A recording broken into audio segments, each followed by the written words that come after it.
Olá pessoal, estamos aí então na nossa 12ª aula aí. Acabamos de falar sobre medição de potência ativa, medição de potência aparente, e está faltando naturalmente agora a potência reativa e finalizando com medição de fator de potência, tá ok?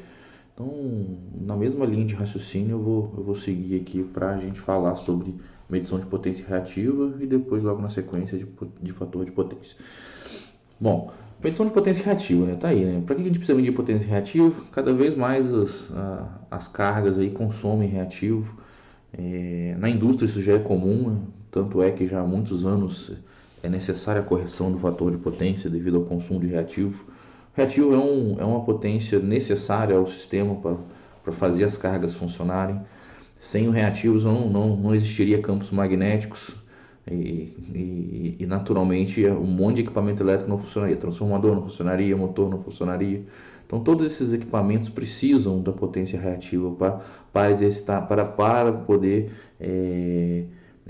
efetuar o seu papel ali no sistema elétrico, tá ok? Então não tem jeito, potência reativa ela vai existir, como ela existe a gente precisa de certa forma medir ela. Na grande maioria dos casos a gente faz essa medição de potência reativa de forma indireta. O que eu quero dizer? A gente sabe o triângulo de potência, né? Se eu tiver potência ativa e se eu tiver potência aparente, automaticamente eu consigo saber qual é o valor da potência reativa. Mas esse valor ele é uma medição indireta, onde eu meço potência ativa, potência aparente e obtenho o cálculo da potência reativa. Ok? Isso é bem simples de mostrar, daqui a pouco eu vou mostrar isso com mais detalhe. Mas o fato é que também é possível fazer medição diretamente, ou seja, instrumentos capazes de medir a potência reativa, ok? Então, o que eu vou tentar destacar para vocês aqui. Um instrumento que faz esse tipo de coisa, né, um instrumento que é capaz de medir a potência reativa, a gente chama ele de varímetro. E o princípio de funcionamento dele é muito similar ao watímetro. Eles utilizam o mesmo tipo de galvanômetro, né, o eletrodinâmico, que faz a interação entre ali dois campos magnéticos, ali, um criado por uma bobina de tensão e outro criado por uma bobina de corrente, ou seja, é muito similar essa interação de forças ali no watímetro e no varímetro. A grande diferença está onde? Está no fasor da corrente que cria o fluxo magnético da bobina de tensão. Bom, essa minha fala ficou um pouco longa, mas eu vou tentar deixar isso claro para vocês no exemplo. Então a gente consegue ver essa equação aí, olha. Quando que eu consigo ter um valor de potência? Se eu tiver ali o módulo da tensão, o módulo da corrente, se eu trabalhar o cosseno φ da carga atrasado 90 graus, eu tenho seno φ. E seno φ da carga, naturalmente, vai ser a potência reativa daquela carga. Então, bastaria no watímetro, por exemplo, eu atrasar 90 graus ali a corrente que passa na bobina de tensão. Lembra que no watímetro a gente aprendeu que aquela corrente na bobina de tensão ela tem que estar em fase com a tensão medida? Vou chegar aqui para vocês lembrarem disso rapidamente. Lembra que a gente colocava uma resistência adicional em série com essa bobina aqui para que a corrente que circule nessa bobina de potencial aqui fique muito próxima da fase, fica muito próximo da fase da tensão? Lembra aqui que eu até mostrei que existia um pequeno erro? O ideal seria que esse V estivesse completamente em fase com o V. Só que isso não acontece. Eu tenho um pequeno deltazinho ali, muito pequenininho, mas ele existe devido às indutâncias dessa bobina aqui. Então, essa reatância indutiva em série com essa resistência me dá uma impedância com certo ângulo diferente de zero. Lógico, essa resistência aqui costuma ser muito maior do que essa reatância. Então, o ângulo dessa impedância total aqui vai ser próximo de zero, ok? Lógico, e tem característica indutiva, então é menor, é próximo de zero, só que menor do que zero. Tudo bem? Então isso aqui é lá no watímetro, ok? Bom, mas o meu objetivo não é fazer essa corrente que está circulando aqui atrasar 90 graus. A melhor forma de fazer isso, em 90 graus, em relação à tensão aplicada entre esses dois pontos, que é a tensão medida, a melhor forma de fazer isso é eu mudar esse circuitinho da minha bobina de tensão. E como que a gente faz isso? A gente adiciona elementos aqui em série nessa resistência adicional aqui. Então eu vou correr lá de novo e vocês vão perceber isso.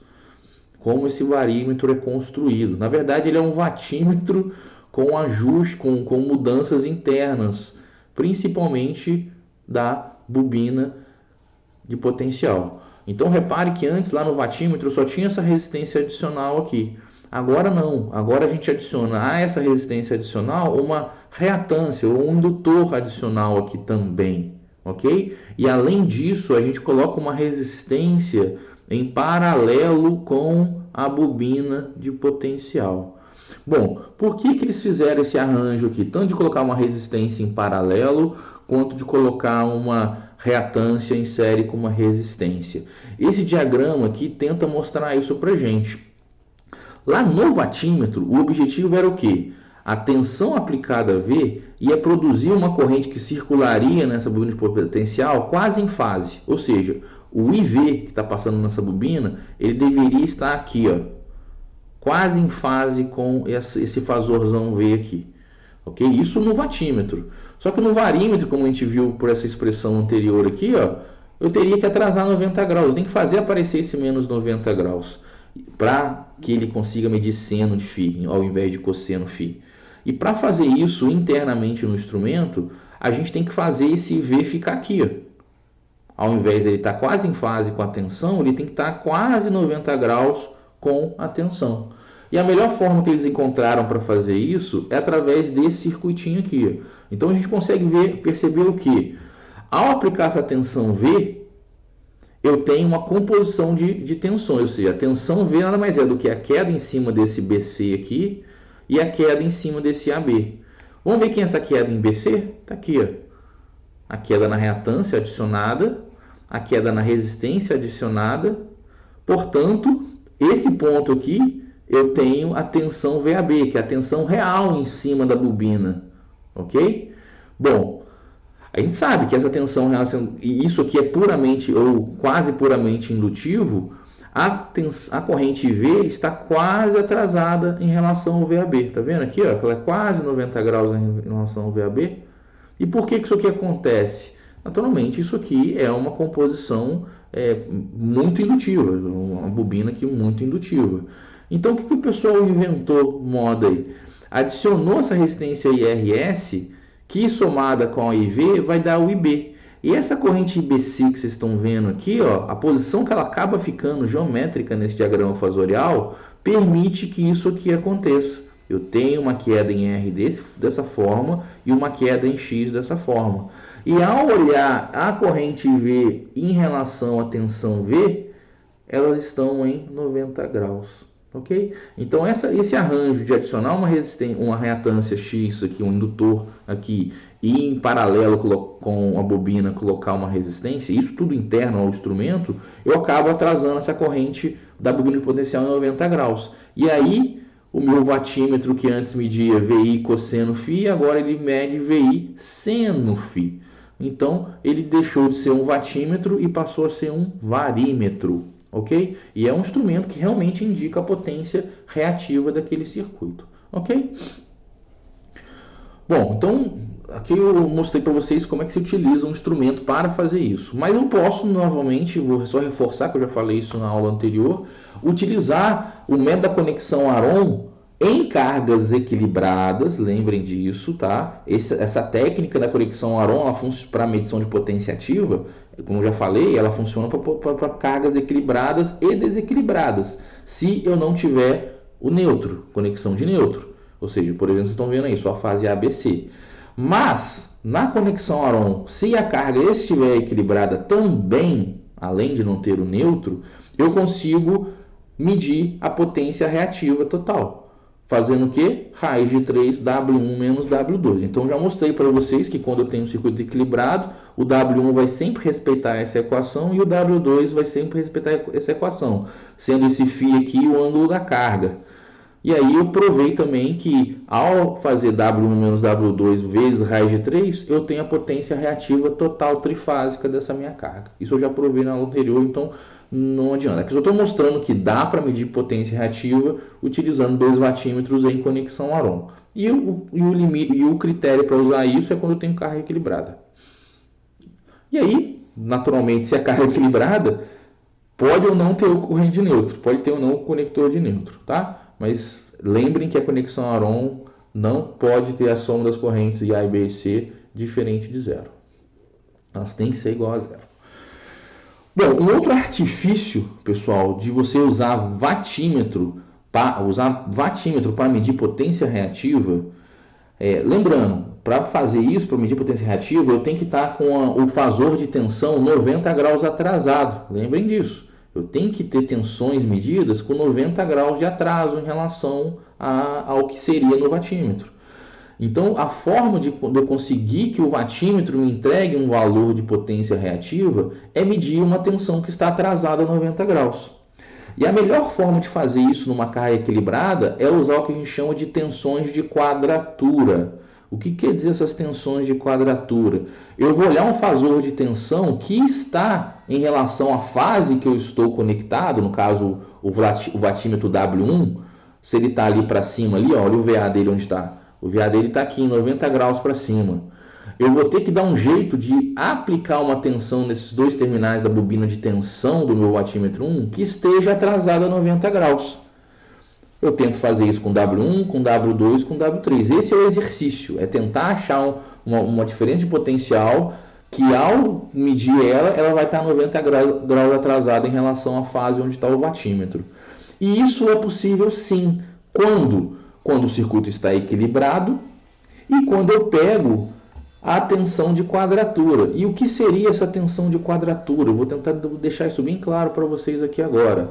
De novo, VA, VB e VC. Todo mundo viu isso? Os fasores pretinhos aqui de tensão? O IA depende da carga. Então, ela está atrasada aqui, uma carga indutiva, então ela está atrasada φ da carga. Ok? Lembrando que isso aqui está equilibrado. Tem que estar equilibrado para isso aqui funcionar. Bom, onde é que está o VAB?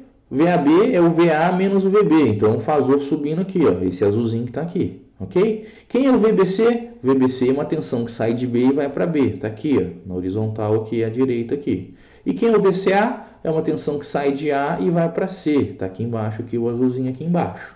Ok? E vocês conseguem perceber o seguinte. Vocês conseguem ver que a tensão VBC obrigatoriamente está atrasada 90 graus em relação à tensão A? Do mesmo jeito que a tensão VCA está atrasada 90 graus em relação à tensão VB, obrigatoriamente que a tensão VAB está atrasada 90 graus da tensão VC. A gente chama essas tensões de tensões em quadratura. A VBC está em quadratura com a VA, a VB está em quadratura com a VCA e a VC está em quadratura com a B. Tem 90 graus de diferenças entre elas. E aí acabou, está resolvido o meu problema. Primeiro que está equilibrado, então se é V, BC, VCA, VAB, é tudo V de linha, tensão de linha. E A e B e C são os mol também, tudo corrente de linha, então IL, IL, IL. Cosseno de 90 menos o φ. Está vendo que apareceu um ângulo aqui na tensão aqui atrasada a 90 graus? Ao fazer isso, o que eu tenho? Eu tenho o atraso que eu precisaria na minha tensão. E aí, esse cara vai estar medindo W1 mais W2 mais W3 somados, vai ser a potência reativa, pelo simples fato de eu pegar as tensões em quadratura. Então, repare aqui, ó, o W1 está ligado no BC, porque a fase A está atrasada 90 graus de BC, desculpa, está adiantado 90 graus de BC. O W2 está pegando a tensão AC, está aqui, ó, AC, ok? E desculpa, CA, né? E o W3 está pegando a tensão VAC, VAB, está aqui, ó, VAB, ok? Então, esse arranjo aqui me permite medir potência reativa utilizando 3 vatímetros. Lembrando, isso só vai funcionar se a carga estiver equilibrada, porque se ela não estiver equilibrada, o que vai acontecer é que essa tensão azul aqui, ela não vai estar em quadratura com essa, porque se esses fasores estiverem desequilibrados, aqui não respeita mais 30 graus e aqui não vai ter 120 entre eles. 120 com 30 dá 90. Se isso não for respeitado, eu não vou ter os 90 graus. Não tendo 90 graus, isso aqui não vai virar seno. Ok, pessoal? Entendido? E aqui, para continuar essa linha de raciocínio, faltou só um detalhezinho. De novo, eu já havia falado que isso aqui é uma tensão de linha e uma corrente de linha. Só que eu estou medindo o que? W1, W2 e W3. Então eu esperaria medir potências de fase. Então eu esperaria que essa tensão aqui fosse uma tensão de fase. Só que não é, eu estou medindo uma tensão de linha. Então a forma de resolver isso está aqui, ó.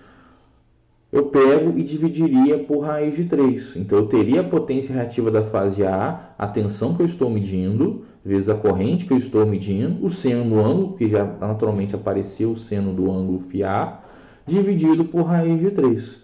Então, o que vai acontecer quando eu somar o W1, W2 e o W3 apenas? Eu vou ter as potências reativas num fator de raiz 3 vezes maior. Por quê? Porque eu estou medindo uma tensão de raiz 3 vezes maior em cada fase dessa.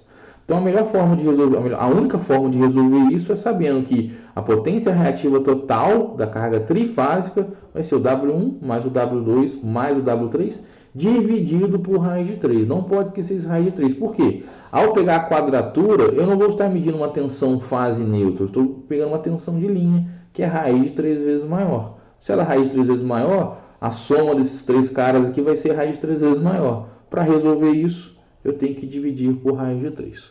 Ok, pessoal? Ficou claro isso aí? Bom, agora pensando, né, no fator de potência, a gente sabe, né, que o fator de potência é a relação da potência ativa pela potência aparente. Então, a gente vai mostrar algumas técnicas aí para fazer essa medição do fator de potência e mostrar algumas limitações, ok? Por exemplo, tá aí, ó, nesse slide que vocês estão vendo aí, ó. Cosseno φ, né? Potência ativa e potência aparente. Se eu medir tensão e corrente, valores RMS, e fazer o produto disso, eu tenho uma potência aparente. E se eu usar um watímetro numa carga monofase para medir a potência ativa, eu vou ter a potência ativa. Então, com esse arranjo que vocês estão vendo aí, ó, de tensão, corrente, voltímetro, amperímetro e um watímetro, eu consigo obter o fator de potência. Só que tem detalhes, por exemplo, está destacado aí, ó, esse processo acarreta erros inadmissíveis quando o fator de potência é próximo da unidade. Vocês vão ver que quando o fator de potência está próximo da unidade, os erros dos instrumentos, como é uma divisão P sobre S, os erros dos instrumentos criam um erro muito grande no cosseno φ, ok? E naturalmente no fator de potência. Lembrando, né, que aí está cosseno φ é P sobre S só num sistema senoidal perfeito. Quando a gente fala aí de fator de potência mesmo, não é cosseno φ. Fator de potência é cosseno φ quando o sistema está senoidal perfeito, tá? Não esqueçam disso. Bom, para mostrar, né, esse conceito aí do erro, né, para calcular cosseno φ baseado nas informações de tensão, corrente e watímetro, a gente consegue ver o que aí, tá? Então, esse caso em exemplo aí, uma resistência, tá? De 11 kW. Então, ao aplicar 220 volts nela, vai circular 50 amperes para dar os 11.000 watts. Ok? Resistência, né? Então, naturalmente, fator de potência unitário.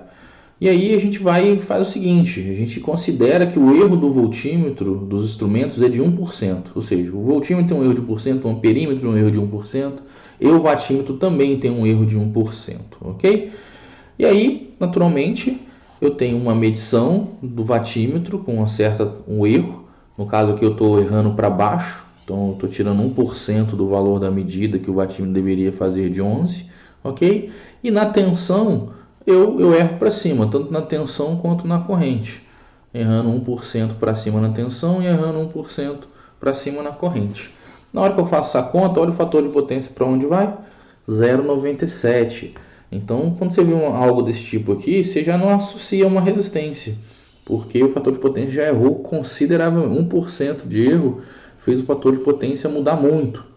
A mesma coisa se eu fizesse ao contrário, se eu levar esse cara aqui para um valor maior possível, ou seja, 1.01 de 11, e esses caras aqui o menor valor possível, está aqui embaixo a conta. E aí o fator de potência, o cosseno φ iria para 1.03, ou seja, seria algo bem absurdo. Então, fazendo dessa forma, existem erros muito grandes próximos do valor unitário. Lógico, quando é puramente não, próximo dos valores de reatância, né, de muita reatância em detrimento da resistência, aí essa técnica até atende bem. Mas para próximo dos valores unitários, ou seja, para medir isso em resistências, por exemplo, é muito ruim, ok?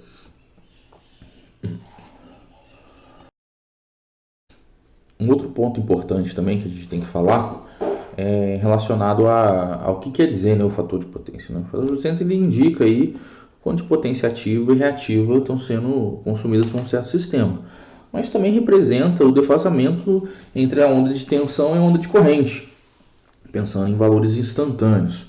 Lembrando lá que existe sempre uma potência instantânea, que é a composição entre o produto da tensão instantânea e a corrente instantânea, ok?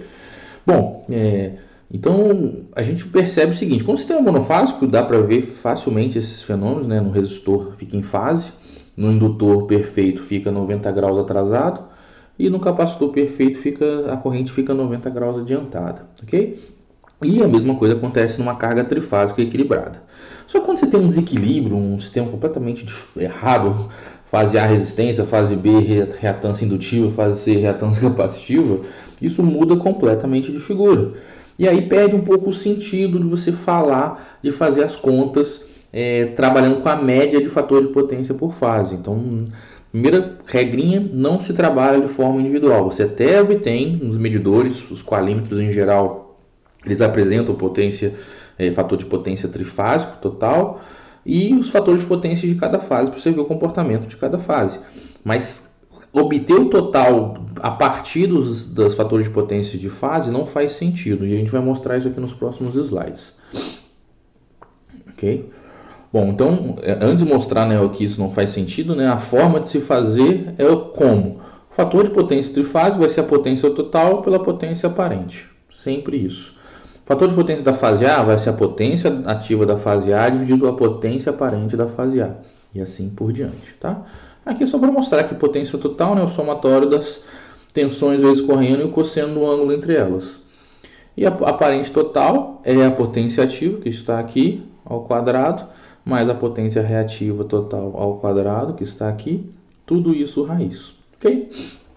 Com a expressão geral aí do fator de potência. Aqui um exemplinho exatamente para mostrar isso. Então eu tenho um sisteminha, tá? Que tem de tudo nele. Eu tenho aqui a fase A com ângulo 0 graus, fase B também 100, 100, só que tudo menos 120 mais 120, ou seja, a tensão está completamente equilibrada, tá? Só que a corrente não. Olha a fase A, atrasada 45 graus, na fase B ela está em fase com a tensão e na fase C ela está adiantada em 60 graus em relação à fase C. Ou seja, é um sistema completamente desequilibrado, ok? Se eu for ver como é que ficaria as contas do fator de potência de cada fase, olha que nós teríamos. Mesmo, desculpa, vou fazer o total. O total nada mais é do que esse valor vezes esse cara, sendo o ângulo entre eles. Então aqui 100 vezes 4, sendo o ângulo entre eles. 100 vezes 2, sendo o ângulo entre eles, puramente resistivo, vai dar 0. 100 vezes 5, sendo a diferença angular entre os dois, ok? Bom, sabendo disso aqui, eu tenho aqui que o total de potência reativa dessa carga maluca aqui dá menos 150 volt-ampere, ok? Reativos. Bom, e a potência ativa? Mesmo raciocínio, só que eu trabalhando com o cosseno, onde era seno vira cosseno. E no final das contas, o resultado disso, 735. Portanto, ao fazer a continha, né, potência ativa, 373 dividido por raiz de P ao quadrado mais Q ao quadrado, né, porque a gente sabe que S ao quadrado é igual a P ao quadrado mais Q ao quadrado, então S é raiz de P ao quadrado mais Q ao quadrado. Eu tenho o fator de potência dessa carga maluca aqui em 0,98. Bom, agora vamos ver como é que fica isso para cada fase, se faz sentido de trabalhar com cada fase. Bom, tá aí, ó. A fase A tem um cosseno φ de 45 graus, com um fator de potência aí que vai dar ser o cosseno de 45 graus, ou seja, 0,7 indutivo. A fase B é unitário, nós vimos ali com defasamento angular. E a fase C é meio, só que capacitivo. Se eu fizer a média disso, não vai dar o 0,98 nunca, não faz sentido essa conta. Ok? Por isso que a gente não trabalha com valores médios dos fatores de potência. A gente tem que calcular a potência reativa total e a potência ativa total. Lembrem-se sempre disso, ok?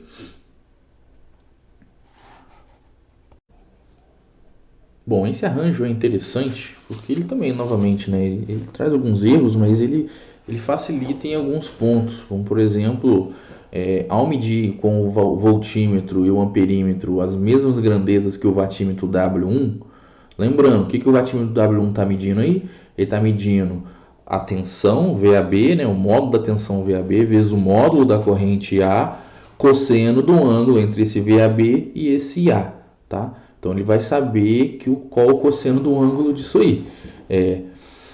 Quando a gente mede o V e o A, da tensão VAB e a corrente A, a gente consegue isolar o cosseno dessa diferença angular entre essas duas grandezas.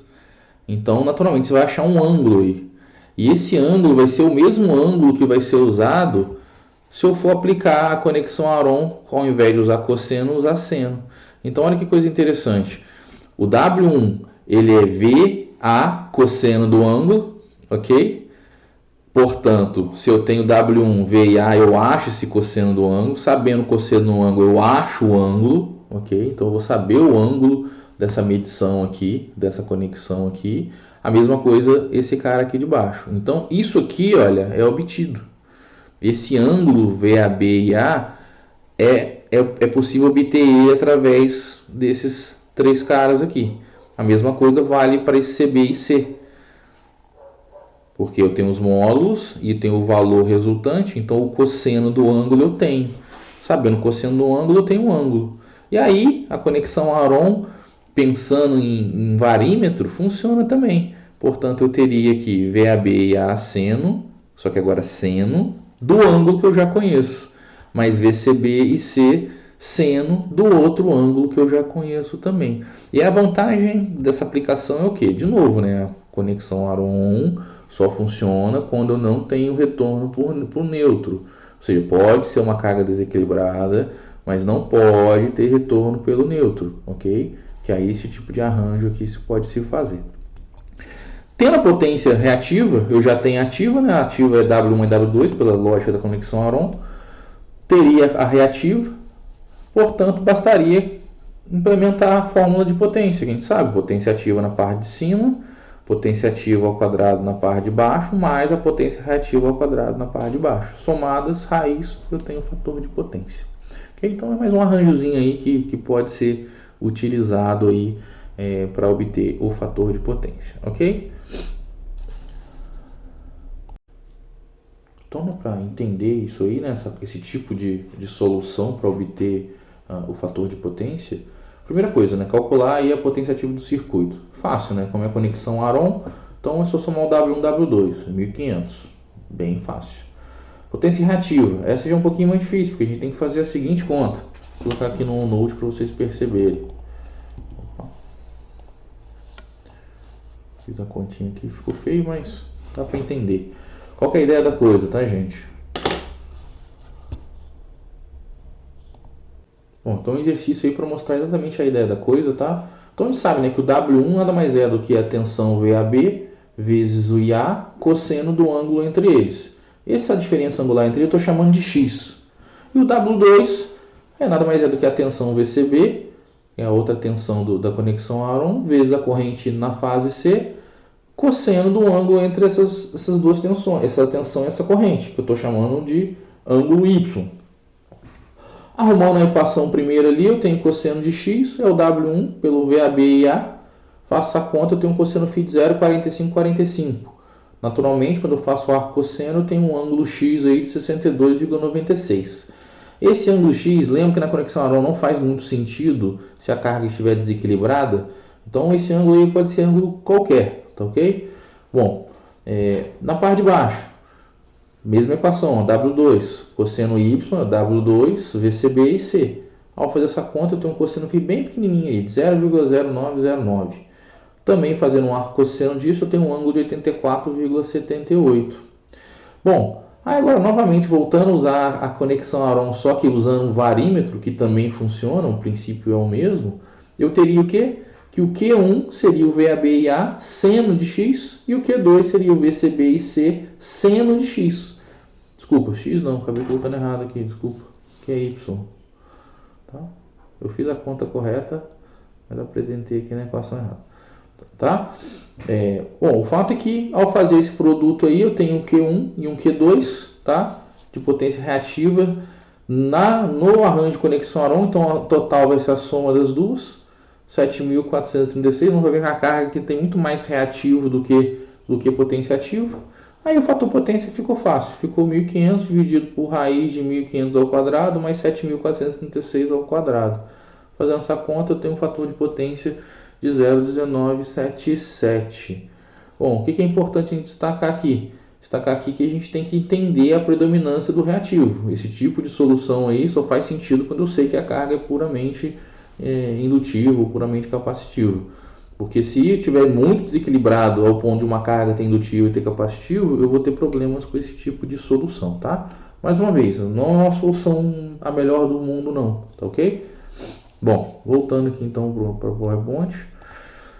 O que a gente tem que sempre cuidar, né? Eu vou dar uma aula para vocês ainda de qualímetro e medição de qualidade de energia, e lá eu vou mostrar o que os instrumentos de qualidade de energia entregam para vocês.